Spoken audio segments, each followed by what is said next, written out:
All of us have times when we struggle with things. And sometimes when we're having a really hard time, it can be really helpful to remind ourselves of the things in our life that are good and the people who support us and believe in us.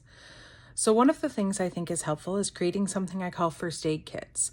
And you can do this as a major first aid kit that you can pull out, or you can do something that you just keep in your purse or your pocket or your drawer.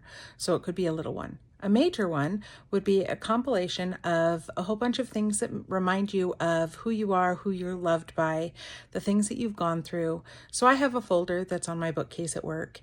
It has cards from my kids. It has pictures of things that mean a lot to me.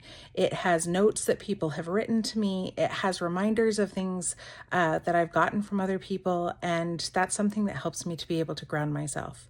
For example, one of the things that's in there is a certificate that I got from one of my kiddos who's now 19.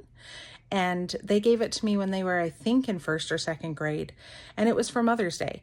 And it says, "I love my mom because," and then they got to fill in the blank. And my kiddo wrote down, "because she is nicer than your mom." So it makes me laugh and it makes me feel loved by them. And I have pictures of people who really mean a lot to me, cards that I've gotten from people where the messages that they wrote really matter to me. So that's my major first aid kit. And if I'm having a hard time, I can pull it out and look through it. You can also keep smaller ones. So for example, I come from Cape Cod, and one of the things I love is the ocean. So in my purse, I have a piece of sea glass. Sea glass is broken glass that's been washed around on the sand, so it's all soft and smooth. And I have that in my purse. I can pull it out. I can touch it if I need to ground myself. We can also have things like jewelry that we wear that would be basically a first aid kit that reminds us of who we are, who we're loved by, who we're connected to.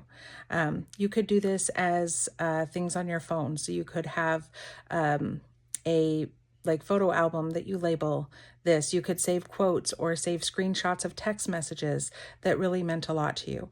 But basically what you're doing is creating something that can help you to be able to ground yourself in the connections that you have and in the reality of those who love you.